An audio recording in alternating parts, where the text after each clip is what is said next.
जैसे ही उसने अपना मुखौटा हटाया, उसका चेहरा बहुत अजीब था। वह कहते हैं कि अगर आपके लोगों को कोई बचा सकता है तो वह मैं ही हूँ। तो मेरी बात सुनो। प्रारंभ फिल्म मास्को में एक होटल दिखाकर शुरू होती है, जहां एक लड़का ओलेग अपने नए दोस्त से बात कर रहा था।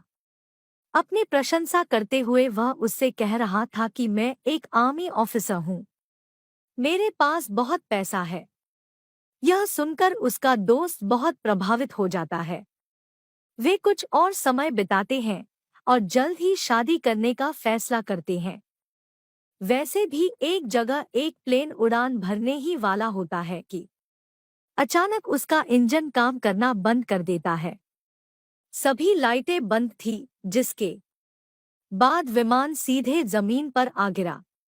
यहाँ पता चला कि इस विमान ही नहीं, बल्कि पूरी दुनिया के हालात अचानक से बिगड़ गए हैं।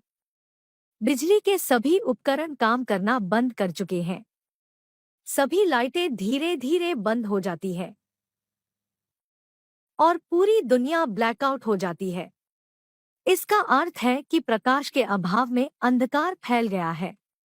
लेकिन फिर भी पूरी दुनिया में कुछ जगह ऐसी भी थी जहां बिजली मौजूद थी, जिनमें से एक मॉस्को सिटी भी थी।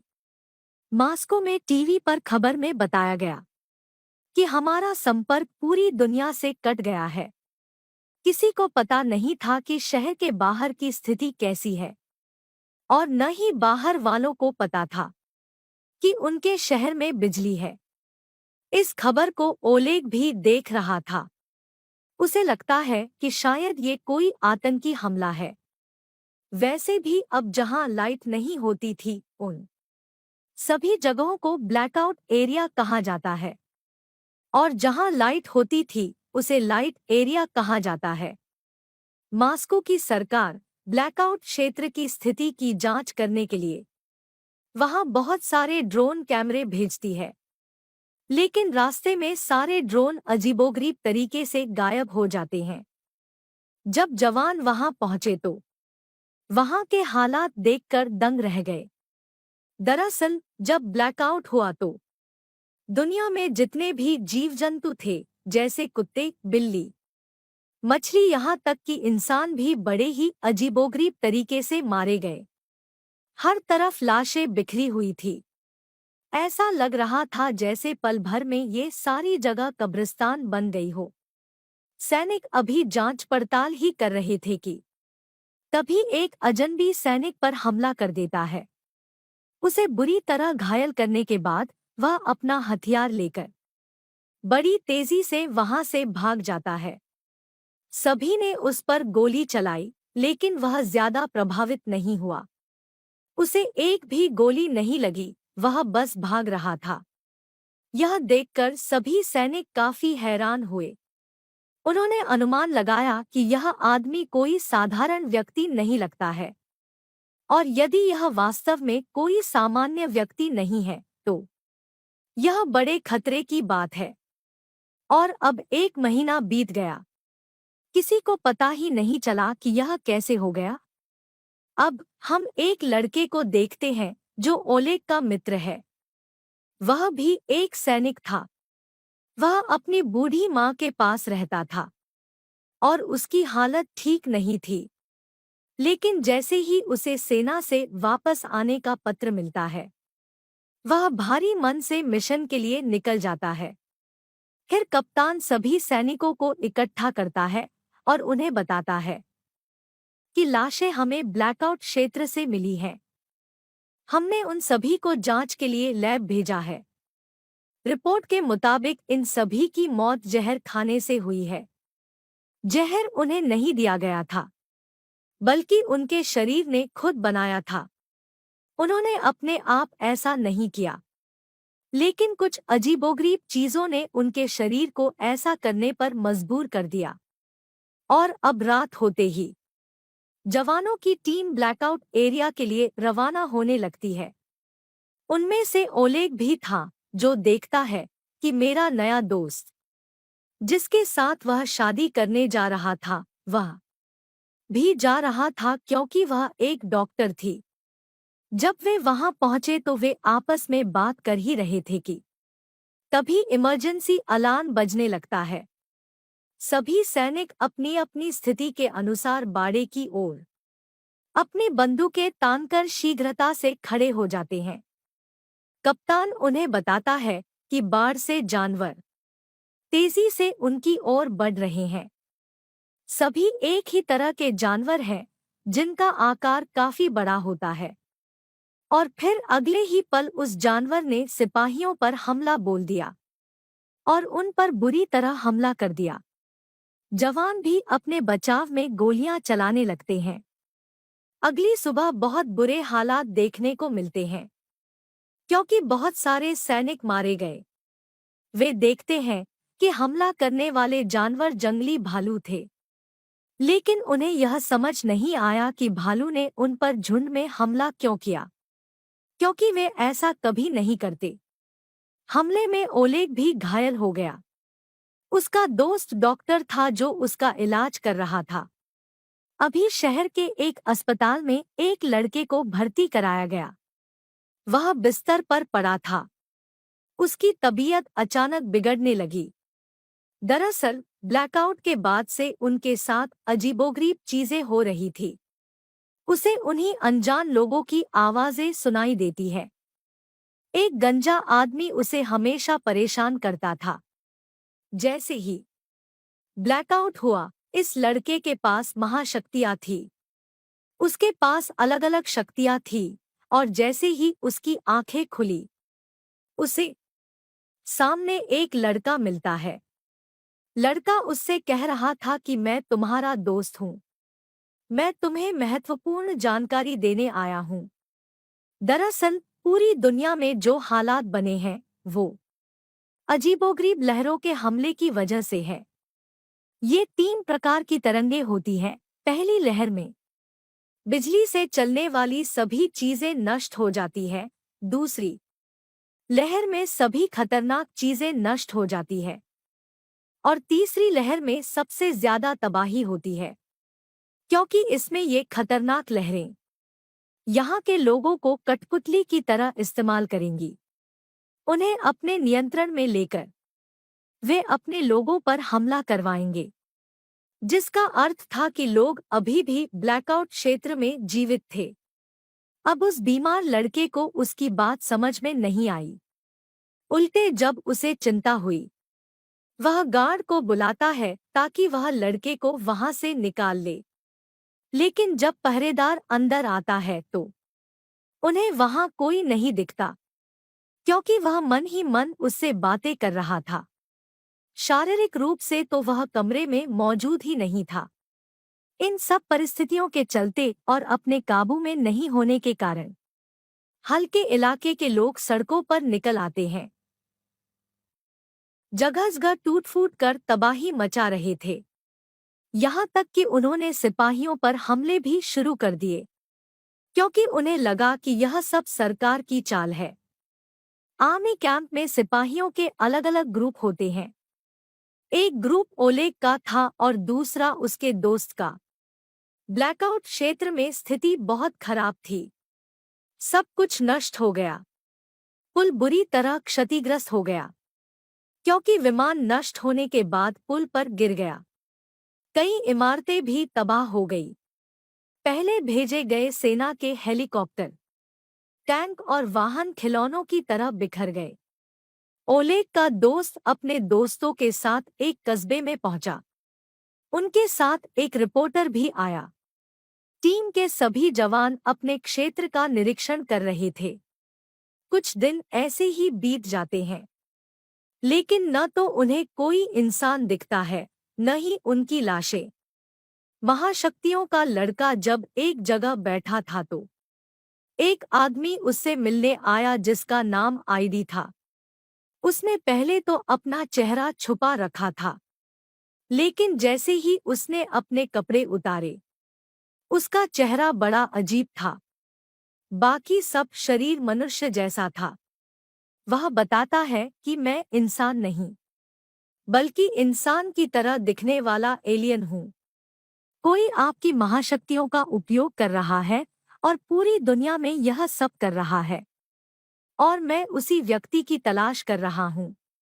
और वह आदमी, वह खलनायक है, कोई और नहीं बल्कि मेरा भाई, मेरे जैसा एक एलियन।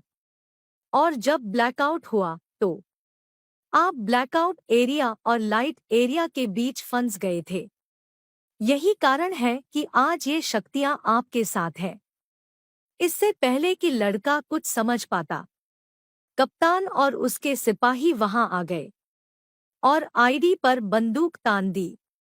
लेकिन चालाक आईडी ने कैप्टन के सिपाहियों के दिमाग पर काबू पा लिया था, जिससे सैनिक कप्तान को आईडी के रूप में देखने लगे और आईडी कप्तान की तरह लगने लगी। यानी ये अपना रूप बदलकर अलग दिखने लगते हैं, जिसका मतलब है कि सभी सैनिक असली कप्तान पर बंदूक तान देते हैं। आईडी कप्तान से कहता है कि अगर कोई आपके लोगों को बचा सकता है तो वह मैं ही हूँ, इसलिए चुपचाप मेरी बात सुने जो मैं आपको बताना चाहता हूँ। यह सुनकर कप्तान भी उसे पूछताछ कक्ष में ले जाता है। आईडी उसे बताता है कि तुम लोग अपने ग्रह पर रहते हो, हम भी अपने ग्रह पर रहते हैं और हमारे पास एक गुण है, बरसों बाद भी हम बूढ़े नहीं होते और तब तक नहीं मरते जब तक कोई हमें मार न डाले। जल्द ही हमारे ग्रह का सूर्य नष्ट होने वाला है, तो अब हम एक नए ग्रह की तलाश कर रहे हैं। और क्योंकि आपके ग्रह को चुना गया था, इसलिए मुझे और मेरे भाई को यहाँ भेजा गया ताकि हम अपने दूसरे लोगों को यहाँ लाने के लिए अच्छे से ग्राउंड तैयार कर सकें। सबसे बड़ी बात यह है कि जमीन पर जितनी भी पुरानी चीजें हैं, जैसे पिरामिड, वो सब हम एलियंस ने 2 लाख साल पहले बनाए थे। और हाँ, मैं अच्छा हूँ, मेरा भाई बुरा है। वह आप सभी को मारना चाहता है, लेकिन मैं नहीं चाहता कि वह ऐसा करे। मैं उसे रोकना चाहता हूँ। अगले 48 घंटे में हमारा बहुत बड़ा स्पेसशिप धरती पर आने वाला है और उससे पहले मेरा भाई ब्लैकआउट एरिया के लोगों को कठपुतली की तरह इस्तेमाल करेगा। इसलिए इन लोगों को मारने के लिए, यानी उस लड़के ने तीसरी लहर के बारे में जो कहा वह सच था और वह लहर आईडी के भाई ने बनाई थी। कप्तान ये सब बातें सुनता रहता है, लेकिन वह नहीं मानती। दूसरी ओर ओलेग के दोस्त की टीम को उसके इलाके में एक घायल बच्चा दिखाई देता है, जो बेहद अजीब, गुस्से वाला बर्ताव कर रहा था। ये लोग उसकी मदद करते हैं, सवालों के जवाब देना शुरू करते हैं, जानकारी हासिल करते हैं। लेकिन तभी बच्चा एक सिपाही की गर्दन पर वार कर देता है और उसे बहुत बुरी तरह से मार डालता है। और जब उन्हें बहुत गुस्सा आता था तो वह काबू से बाहर हो जाते थे, जिसे देख ओलेग के दोस्त को बच्चे को गोली मारनी पड़ी। यह देखकर रिपोर्टर बहुत डर गया। अब रात होते ही ब्लैकआउट एरिया की तमाम कठपुतलियां, जो आईडी के भाई के निर्देश का पालन कर रही थी, वे सैनिकों की सभी टीमों पर हमला करते हैं। सैनिक भी उनके बचाव में उन पर गोली चलाते हैं। कठपुतलियों की तरफ से लगातार हमला हो रहा था। दोनों पक्षों में युद्ध छिड़ गया। ओलेग के कई दोस्त मारे गए। वह मदद के लिए सेना के शिविर की ओर अपनी बंदूक से फायर करता है।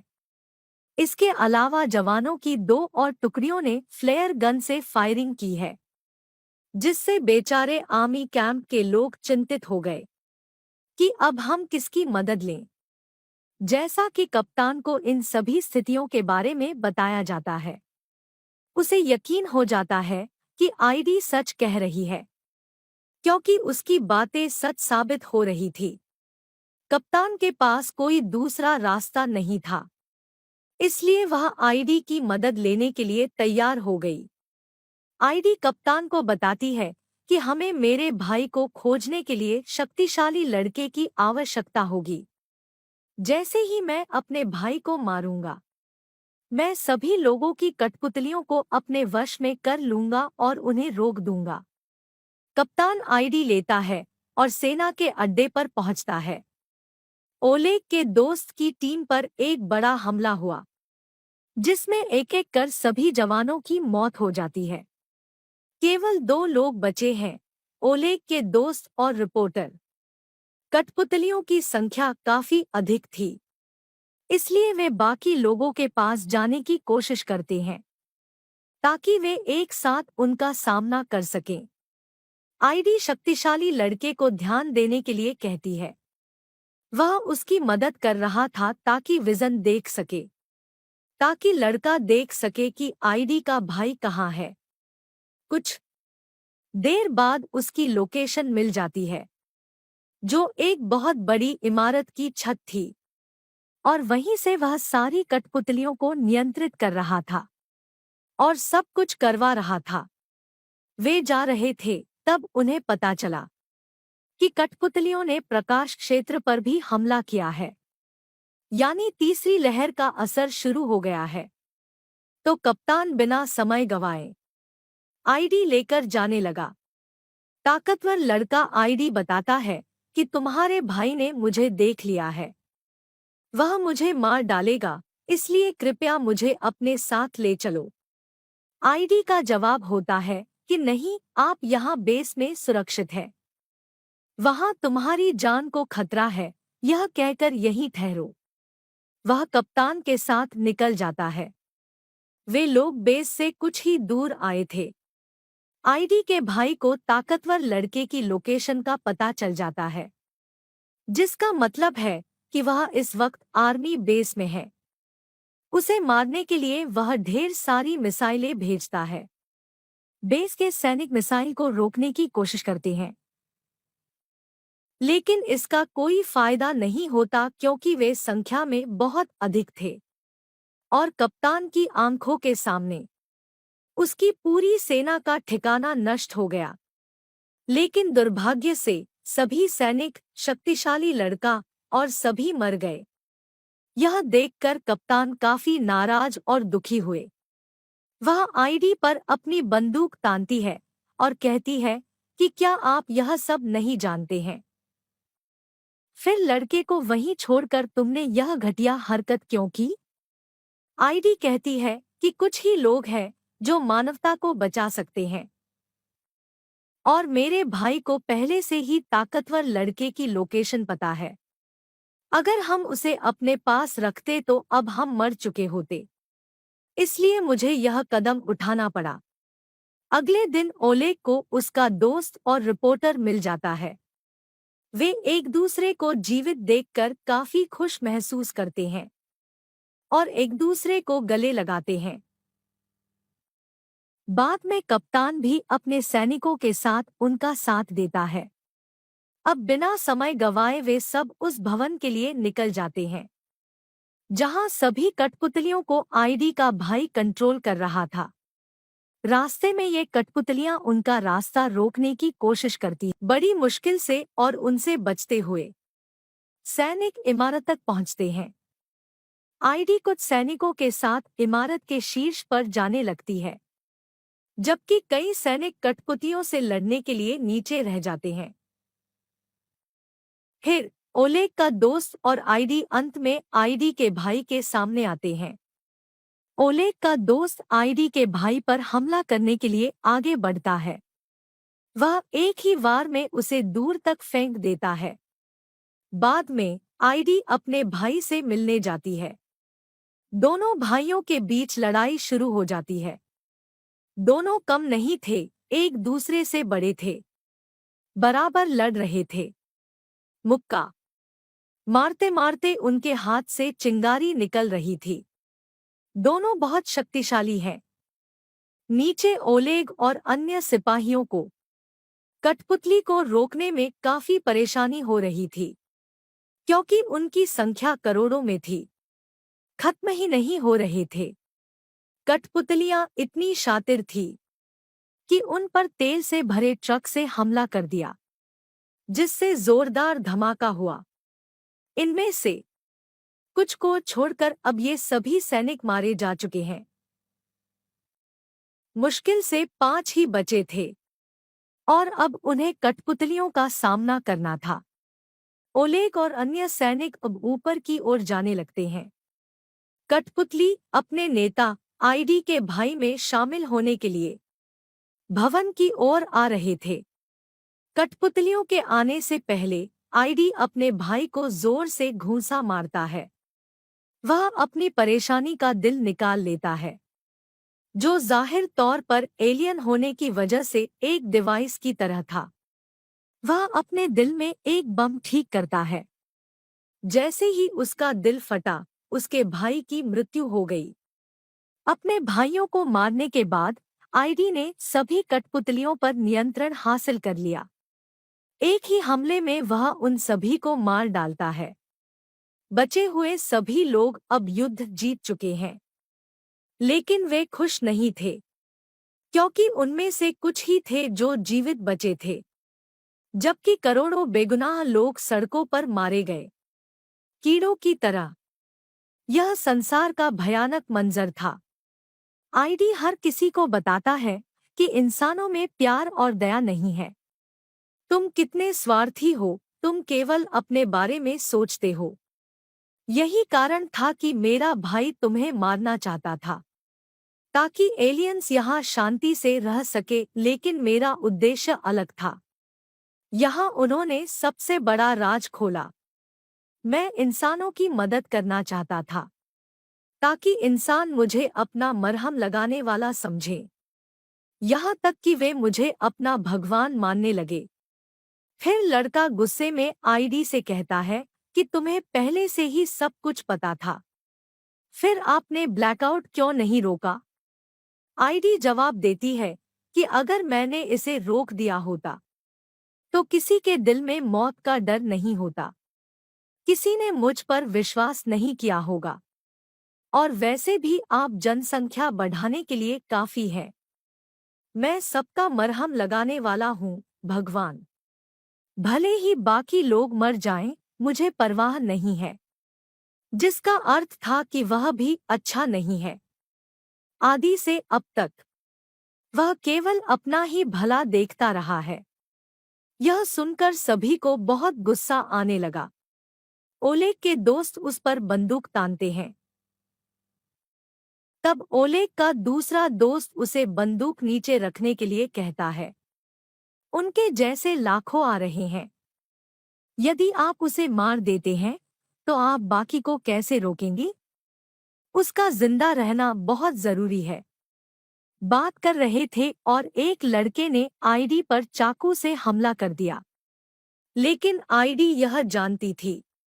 उसने लड़के के दिमाग पर काबू पा लिया, जिससे उसने आईडी की जगह कप्तान पर वार कर दिया, और इस तरह उसकी भी हत्या कर दी गई, क्योंकि यहाँ भी उन्होंने अपना रूप बदलने का जादू चलाया था।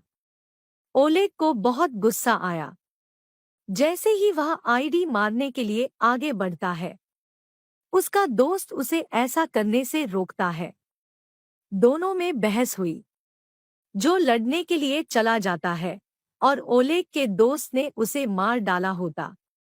फिर रिपोर्टर बंदूक लेता है और ओलेग के दोस्त पर चिल्लाता है और उसे घायल कर देता है। अब ओलेग का दिमाग खराब करने के लिए आईडी खुद को उसके डैड के कई रूपों में बदल देता है, लेकिन लड़के को पता था कि आईडी का असली रूप क्या है। वह अपने असली रूप के साथ बिल्डिंग से छलांग लगा देता है, और इस तरह उसके साथ साथ आईडी की भी मौत हो जाती है। और अब ये 4 लोग जिंदा बचे थे, जो आने वाले एलियन से मुकाबला करेगा।